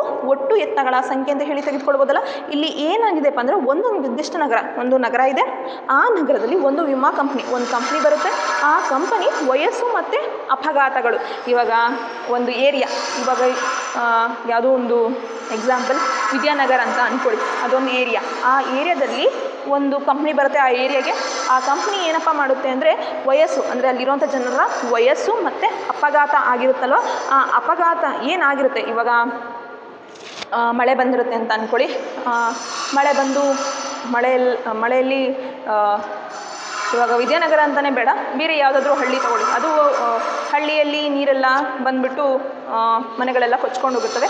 ಅದು ಒಂದು ಅಪಘಾತ ಅಲ್ಲಿ ನಡೆದಿದೆ ಅಂತ ಅಂದ್ಕೊಳ್ಳಿ. ಆ ಅಪಘಾತ ಮತ್ತು ಅಲ್ಲಿರುವಂಥ ಜನರ ವಯಸ್ಸಿನ ಮೇಲೆ ಏನಪ್ಪ ಮಾಡ್ತಾರೆ ಅಂದರೆ ಅಲ್ಲಿ ಅಪಘಾತ ಅಂದರೆ ವಯಸ್ಸು ಮತ್ತು ಅಪಘಾತಗಳು ನಡೆದಿರ್ತಾವಲ್ಲ, ಅದರ ಸಂಬಂಧ ಕಂಡುಹಿಡಿಯಲು ಯಾದೃಚ್ಛಿಕವಾಗಿ ಅಲ್ಲಿರುವಂಥ ಆ ಏರಿಯಾದಲ್ಲಿ ಎಷ್ಟು ಜನನ ಆಯ್ಕೆ ಮಾಡಿದ್ದಾರೆ ಅಂದರೆ 2000 ಚಾಲಕರನ್ನು ಆಯ್ಕೆ ಮಾಡಿದ್ದಾರೆ. ಆ ಏರಿಯಾದಲ್ಲಿ ಎಷ್ಟು ಚಾಲಕರನ್ನು ಅಲ್ಲಿ 2000 ಚಾಲಕರು ಇದ್ದಾರೆ ಅಂತ ಅಂದ್ಕೊಳ್ಳಿ. ಆ ಚಾಲಕರನ್ನು ಆಯ್ಕೆ ಮಾಡಿದರೆ ಒಬ್ಬ ಚಾಲಕನಿಗೆ ಮತ್ತೊಬ್ಬ ಚಾಲಕನಿಂದ ಆದ್ಯತೆ ದೊರಕದಂತೆ. ಅಂದರೆ ಇವಾಗ ಇಬ್ಬರು ಒಂದು ಎಕ್ಸಾಂಪಲ್, ಇವಾಗ 2000ರಲ್ಲಿ ಇಬ್ಬರು ಚಾಲಕರು ತಗೊಳ್ಳಿ.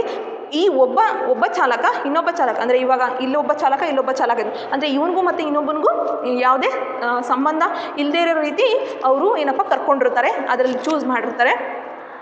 ಪಡೆದ ದತ್ತಾಂಶ ಕೆಳಗಿನ ಕೋಷ್ಟಕದಲ್ಲಿ ನೀಡಲಾಗಿದೆ. ಅವರು ಕೆಳಗೆ ಅದು ಹೇಗೆ ತಗೊಂಡಿದ್ದಾರೆ ಅನ್ನೋದನ್ನು ಒಂದು ಕೋಷ್ಟಕ ರೂಪದಲ್ಲಿ ಕೊಟ್ಟಿರುವಂಥದ್ದು. ಇವಾಗ ಇದರ ಕೋಷ್ಟಕದ ಆಧಾರದ ಮೇಲೆ ಏನಪ್ಪ ಕಂಡುಹಿಡಿಬೇಕು ಅನ್ನೋದನ್ನು ನೋಡ್ತಾ ಬರೋಣ. ಫಸ್ಟ್ ಕೋಷ್ಟಕ ಬರ್ಕೊಂಡ್ಬಿಡೋಣ. ಕೋಷ್ಟಕದಲ್ಲಿ ಏನಿದೆ ಅಂದರೆ ಚಾಲಕರ ವಯಸ್ಸು ವರ್ಷಗಳಲ್ಲಿ ಅಂತ ಕೊಟ್ಟಿದ್ದಾರೆ. ಚಾಲಕರ ವಯಸ್ಸನ್ನು ಕೊಟ್ಟಿದ್ದಾರೆ.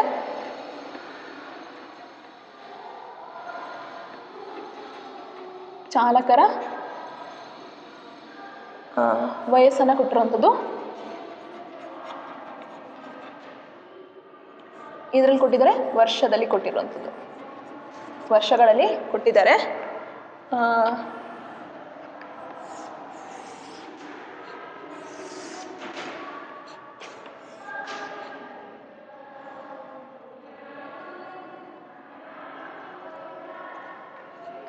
ಇದು 1 ವರ್ಷದಲ್ಲಿ ನಡೆದಿರುವಂಥ ಅಪಘಾತ.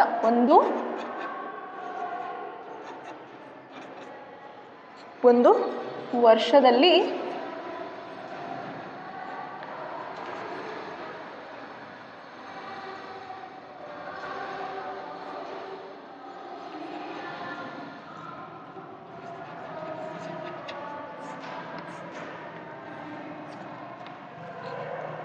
ನಂತರ 0,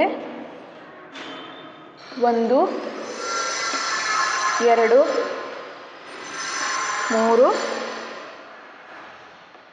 3ಕ್ಕಿಂತ ಹೆಚ್ಚು. ಇಲ್ಲಿ 18ರಿಂದ 29 ಮತ್ತು 30ರಿಂದ 50, ನಂತರ 50ಕ್ಕಿಂತ ಹೆಚ್ಚು.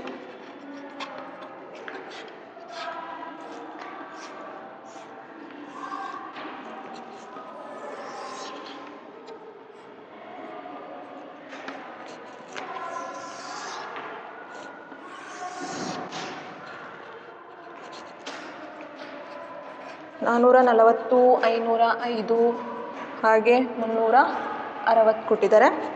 ಇಲ್ಲಿ 160, 125 ಕೊಟ್ಟಿದ್ದಾರೆ. ಮತ್ತು 45 ಅಂದರೆ 50ಕ್ಕಿಂತ ಹೆಚ್ಚು ಇರೋಂಥದ್ದು ಇಷ್ಟಾಗಿದೆ ಪ್ರಕರಣ 45, ಹಾಗೆ 110, 60, 35, 61, 22, 15, 35, 18, 9. ಫಸ್ಟ್ ಕೋಷ್ಟಕನ ಬರ್ಕೊಂಡಿದ್ದೀನಿ ನಾನು. ಇಲ್ಲಿ ನೀವು ಫಸ್ಟ್ ಕೋಷ್ಟಕನ ಅರ್ಥ ಮಾಡ್ಕೊಳ್ಳಿ. ಏನಪ್ಪ ಅಂದರೆ ಒಂದು ಏರಿಯಾದಲ್ಲಿ ಒಂದು ಅಪಘಾತ ನಡೀತಿದೆ.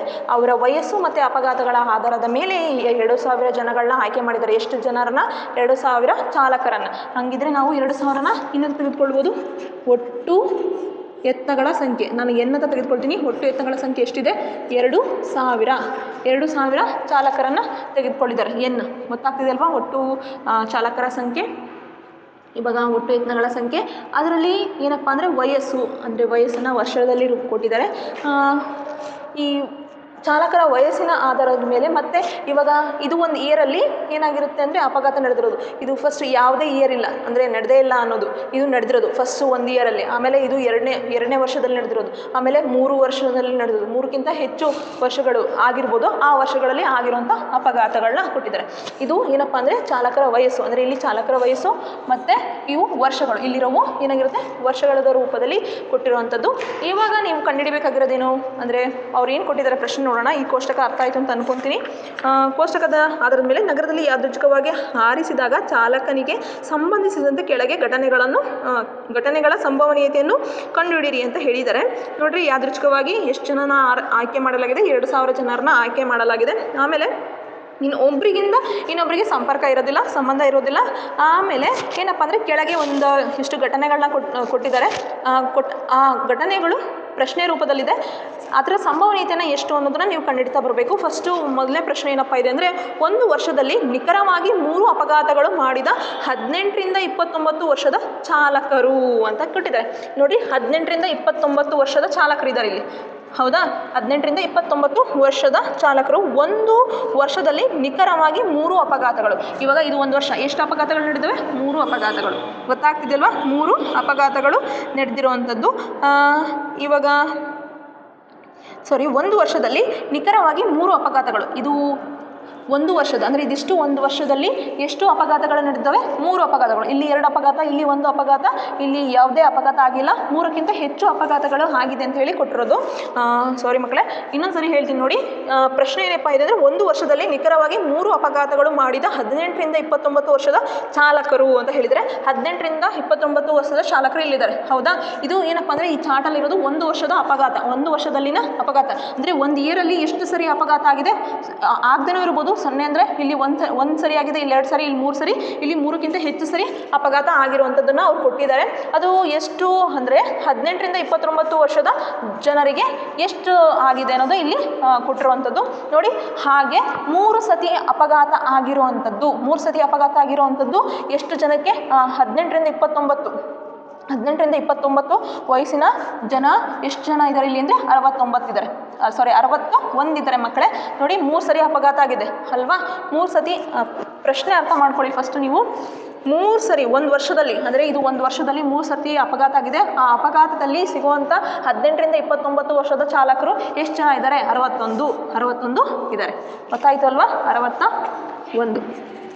ಇವಾಗ ನೀವು ಕಂಡುಹಿಡಿಬೇಕಾಗಿರೋದು ಅದ್ರ ಸಂಭವನೀಯತೆ ಎಷ್ಟು ಅನ್ನೋದನ್ನ ಕಂಡುಹಿಡಿಬೇಕು. ನಮಗೆ ಏನು ಬರುತ್ತಪ್ಪ ಅಂದರೆ ಪಿ ಆಫ್ ಇ ಆಗಿರೋದ್ರಿಂದ ನಮಗೆ ನಿರ್ದಿಷ್ಟವಾಗಿ ಏನಂತ ತೆಗೆದುಕೊಳ್ತೀರಾ ಪಿ ಆಫ್ ಇ ಅಂತ ಅಂದರೆ ಇದು ಏನಪ್ಪ ಅಂದರೆ ಸಂಭವನೀಯತೆಯನ್ನು ಬರೀಲಿಕ್ಕೆ ಬರತಕ್ಕಂಥ ಸೂತ್ರ. ಒಟ್ಟು ಯತ್ನಗಳ ಸಂಖ್ಯೆ ಎಷ್ಟಿದೆ? ನಮಗೆ 2000 ಇದೆ. ನಮಗೆ ಬೇಕಾಗಿರೋದೇನು? ಘಟನೆಯು ಸಂಭವಿಸಿದ ಯತ್ನಗಳ ಸಂಖ್ಯೆ. ಅಂದರೆ 61 ಅನ್ನೋದು ಏನಾಗಿರುತ್ತೆ? ಘಟನೆಯು ಸಂಭವಿಸಿದ ಯತ್ನಗಳ ಸಂಖ್ಯೆ ಆಗಿರುತ್ತೆ. ಹಾಗಾಗಿರೋದ್ರಿಂದ 61 ಏನಪ್ಪ ಮಾಡ್ತೀರಾ ಅಂದರೆ ಎನ್ ಅಂದರೆ ಎಷ್ಟು? 2000 ಇರುತ್ತೆ. 2000. ಈಗ 2000ದಿಂದ 61ನ ಭಾಗಿಸಿದಾಗ ನಮಗೆ ಬರ್ತಕ್ಕಂಥದ್ದು ಎಷ್ಟಾಗಿರುತ್ತಪ್ಪ ಅಂದರೆ 0.0305.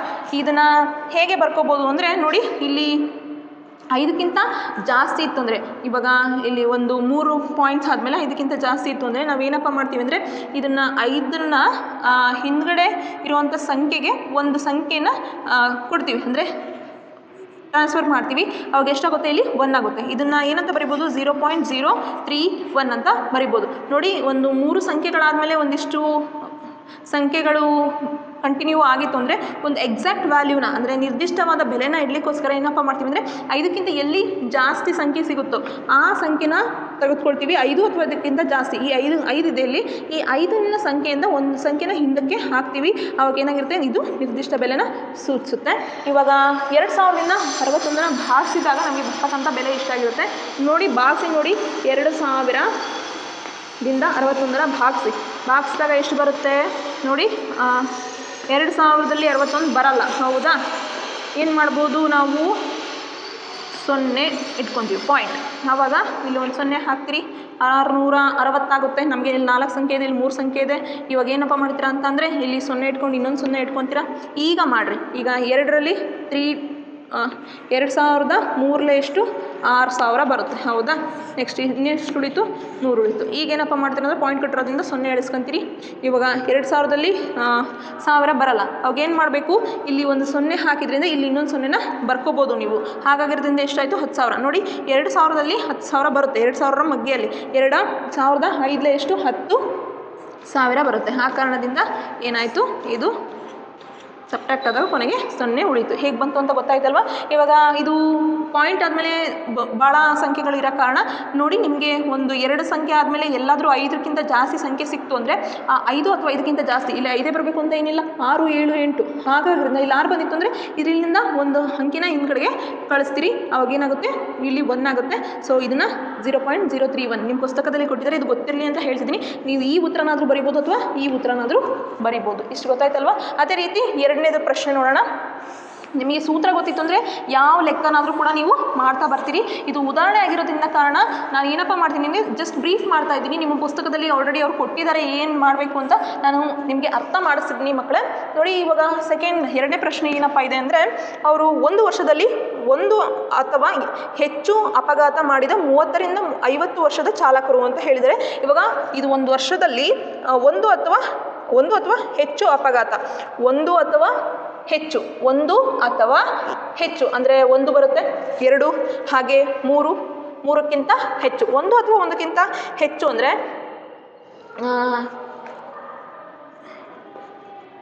1 ಅಥವಾ 1ಕ್ಕಿಂತ ಹೆಚ್ಚು. ಅದು ಎಷ್ಟು ವಯಸ್ಸಾಗಿರುವಂಥ ಚಾಲಕರನ್ನ ತಗೊಳ್ರಿ ಅಂತ ಹೇಳಿದರೆ 30 ರಿಂದ 50. ಈ ಚಾಲಕರದರು ಇದಾರಲ್ವಾ, ಈ ಚಾಲಕರದ್ದು ಅವ್ರೇನಪ್ಪ ಅಂದರೆ 1 ವರ್ಷದಲ್ಲಿ ನಡೆದಿರೋ ಅಪಘಾತ ಅಂದರೆ 1ಕ್ಕಿಂತ ಹೆಚ್ಚು ಅಂದರೆ 1 ಬರುತ್ತೆ, 2 ಬರುತ್ತೆ, 3 ಬರುತ್ತೆ, 3ಕ್ಕಿಂತ ಹೆಚ್ಚು ಕೂಡ ಬರುತ್ತೆ. 1 ಅಥವಾ 1ಕ್ಕಿಂತ ಹೆಚ್ಚು ಅವ್ರು ಹೇಳಿರೋದು ಅದೇ ಅಲ್ವಾ, 1 ಅಥವಾ ಹೆಚ್ಚು ಅಪಘಾತಗಳು. 1ಕ್ಕಿಂತ ಹೆಚ್ಚು ಅಂದರೆ ಇವಿಷ್ಟು ಬರ್ತವೆ. ಅವಾಗ ಏನು ಮಾಡ್ತೀರಾ, ನಮಗೆ ಅಲ್ಲಿ ತೊಗೊಳಕ್ಕೆ ಹೇಳಿರೋದೇನು 30 ರಿಂದ 50 ವಯಸ್ಕರದ್ದು ತೊಗೊಳ್ರಿ ಅಂತ ಹೇಳಿದ್ದಾರೆ. ಹೌದಲ್ವಾ? ಹಾಗಾಗಿರೋದು ಯಾವ್ದು ಬರುತ್ತೆ? 125, 60, 22 ಮತ್ತು 18. ಇವಿಷ್ಟು ಏನಾಗಿರುತ್ತಪ್ಪ ಅಂದರೆ ಘಟನೆಯು ಸಂಭವಿಸಿದ ಯತ್ನಗಳ ಸಂಖ್ಯೆ ಆಗಿರುತ್ತೆ. ಫಸ್ಟ್ ಏನು ಮಾಡ್ತೀರಾ, ಘಟನೆಯು ಸಂಭವಿಸಿದ ಯತ್ನಗಳ ಸಂಖ್ಯೆ ಎಷ್ಟಿದೆ ಅವನಷ್ಟನ್ನು ಕೂಡ್ಕೊಳ್ಳಿ. 125 ಪ್ಲಸ್ 60 ಪ್ಲಸ್ 22 ಪ್ಲಸ್ 18 ಬೈ ಎಷ್ಟಿದೆ ಒಟ್ಟು ಯತ್ನಗಳ ಸಂಖ್ಯೆ? 2000 ಇದೆ. ಹೌದಾ? ಈಗ ಬರ್ಕೊಳ್ಳಿ. 125 ಪ್ಲಸ್ 60 ಪ್ಲಸ್ ಎಷ್ಟಾಗುತ್ತೆ? 225 ಆಗುತ್ತೆ. ಕೂಡಿದಾಗ ನಮಗೆ 2000 ಬರುತ್ತೆ ಮಕ್ಕಳೇ. ಇವಾಗ 2000ದಿಂದ 225ನ್ನು ಭಾಗಿಸಿದಾಗ ನಮಗೆ ಬರ್ತಕ್ಕಂಥದ್ದು ಎಷ್ಟಪ್ಪ ಅಂದರೆ 0.1125. ಇದನ್ನು ನಾನು ಏನಪ್ಪ ಬರ್ಕೊತೀನಿ ಅಂದರೆ 0.11. ಇದು 5 ಇದೆ. 5ರದ್ದು ಸಂಖ್ಯೆನ ಒಂದು ಸಂಖ್ಯೆನ ಹಿಂದ್ಗಡೆ ಕಳಿಸಿದಾಗ 2 ಇದ್ದಿದ್ದು ಇಲ್ಲಿಗೆ ಒಂದನ್ನು ಕೊಡ್ತೀರಿ, ಕ್ಯಾರಿ ಕೊಡ್ತೀರಿ, ಅವಾಗ ಎಷ್ಟಾಗುತ್ತೆ? 3 ಆಗುತ್ತೆ. ಸೊ ಇಲ್ಲಿಗೆ ಎಕ್ಸಾಕ್ಟ್ ವ್ಯಾಲ್ಯೂ, ನಿರ್ದಿಷ್ಟ ಬೆಲೆ ಅನ್ನೋದು ಗೊತ್ತಾಗುತ್ತೆ. ಈ 2000ರಿಂದ 150 ಭಾಗಿಸಿದಾಗ ನಮಗೆ ಇಷ್ಟು ಬರೋಂಥದ್ದು ನಾನು ಎಕ್ಸಾಕ್ಟ್ ವ್ಯಾಲ್ಯೂ ಇಟ್ಟಿದ್ದೀನಿ. ಪಾಯಿಂಟ್ ಆದಮೇಲೆ ಭಾಳ ಸಂಖ್ಯೆ ಬಂದಿರೋದ್ರಿಂದ ಈ ರೀತಿಯಲ್ಲಿ ಮಾಡ್ತಾ ಬರ್ತೀವಿ. ನಿಮ್ಮ ಪುಸ್ತಕದಲ್ಲಿ ಯಾಕೆ ಬಂದಿದೆ ಅಂತ ಗೊತ್ತಾಯ್ತು ಅಂತ ಅಂದ್ಕೊತೀನಿ. ನೋಡಿ ಇನ್ನೊಂದು ಸರಿ ತೋರಿಸ್ತೀನಿ. ನಿಮಗೆ ಕೂಡ್ಲಿಕ್ಕೆ ಬರುತ್ತೆ, ಭಾಗಿಸ್ಲಿಕ್ಕೆ ಬರುತ್ತೆ. ಇಲ್ಲಿ 2000 ಅಂದರೆ ಎಷ್ಟಿದೆ? 225. ಹೌದಾ? 225 ಅಂದರೆ ನೋಡಿ 2000 ಎಲ್ಲಿ 225 ಇಲ್ಲಿ, ಹಾಗಾಗಿ 0. ಇಲ್ಲಿ 0 ಹಾಕೊಂತೀರಾ, ಎಷ್ಟಾಯಿತು? 2002 2 4000 ಆಗಿಬಿಡುತ್ತೆ. ಹಾಗಾಗಿರೋದ್ರಿಂದ ಏನು ಮಾಡ್ತಾರೆ? 2001 2000 ಅಂತ ಹೇಳಿ ಬರ್ಕೊತೀರಾ ಮಕ್ಕಳೇ. ಆನಂತರ 250 ಉಳಿತು. ಪಾಯಿಂಟ್ ಕಟ್ಟಿರೋದ್ರಿಂದ ಇನ್ನೊಂದು 0 ಇಟ್ಕೋಬೋದು. 2001 2000 ಬರುತ್ತೆ. ಮತ್ತೇನು ಉಳಿತು? 5 ಉಳಿತು. ನಂತರ ಪಾಯಿಂಟ್ ಕಟ್ಟಿರೋದ್ರಿಂದ ಇನ್ನೊಂದು 0 ಉಳಿಸ್ಕೋಬೋದು. 5 ಬರಲ್ಲ. 2002 4000 ಆಯಿತು. ಇನ್ನು 1 ಉಳಿತು. 0 ಪಾಯಿಂಟ್ ಕಟ್ಟಿರೋದ್ರಿಂದ ಇಲ್ಲಿ 0ನ ಬರ್ಕೋಬೋದು. 2005 ಎಷ್ಟು? 10,000 ಬಂತಲ್ವಾ? ಗೊತ್ತಾಯಿತು ಅಲ್ವಾ? ನಿಮಗೆ ಅರ್ಥ ಆಯಿತು ಅಂತ ಅಂದ್ಕೊಳ್ತೀನಿ ಹೇಗೆ ಬಂತು ಅಂತ. ಸೊ ಇಷ್ಟು ಸಿಂಪಲ್ಲಾಗಿ ನೀವು ಮಾಡಬಹುದು. ಈಗ ಅದೇ ರೀತಿ ಮತ್ತೆ ಮುಂದಿನ ಲೆಕ್ಕವನ್ನು ಮಾಡೋಣ. ಮುಂದಿನ ಪ್ರಶ್ನೆ ಏನು ಕೊಟ್ಟಿದ್ದಾರೆ ನೋಡೋಣ ಅವರು. ಮುಂದಿನ ಪ್ರಶ್ನೆ ಏನಪ್ಪ ಅಂದರೆ 1 ವರ್ಷದಲ್ಲಿ ಅಪಘಾತ ಮಾಡದ ಚಾಲಕರು ಅಂದರೆ ನೋಡಿ, ಇದು ಅಪಘಾತ ಆಗದೆ ಇರೋದು. ಈ ಉಳಿದವೆಲ್ಲ ಏನು ಅಪಘಾತ ಆಗಿರೋದು. ಇದು 1 ಸರಿ ಆಗಿದೆ, ಇದು 2 ಸರಿ, 3 ಸರಿ, 3ಕ್ಕಿಂತ ಹೆಚ್ಚು. ಇದೇನಂದರೆ ಅಪಘಾತ ಆಗದೆ ಇರೋದು ಅಂತ ಹೇಳಿದ್ದಾರೆ. ಆದರೆ ವಯಸ್ಸು ಏನಾದರೂ ಮೆನ್ಷನ್ ಮಾಡಿದಾರ? 1 ವರ್ಷದಲ್ಲಿ ಆಗಿರುವಂಥದ್ದು, 1 ವರ್ಷದಲ್ಲಿ ಆಗದೆ ಇರುವಂಥದ್ದು ಅಂತ ಹೇಳಿದ್ದಾರೆ. ಆ ಕಾರಣದಿಂದಾಗಿ ನೀವೇನಪ್ಪ ಮಾಡ್ತೀರಾ ಅಂದರೆ ಈ 3ಅನ್ನು ತೆಗೆದುಕೊಳ್ತೀರಾ. ಅಂದರೆ 3 ಯಾಕೆ ತೆಗೆದುಕೊಳ್ತೀರಾ ಅಂದರೆ ಇಲ್ಲಿ ಯಾವುದೋ ಅಪಘಾತ ನಡೆದೇ ಇಲ್ಲ. ಅಂದರೆ ಬೇರೆ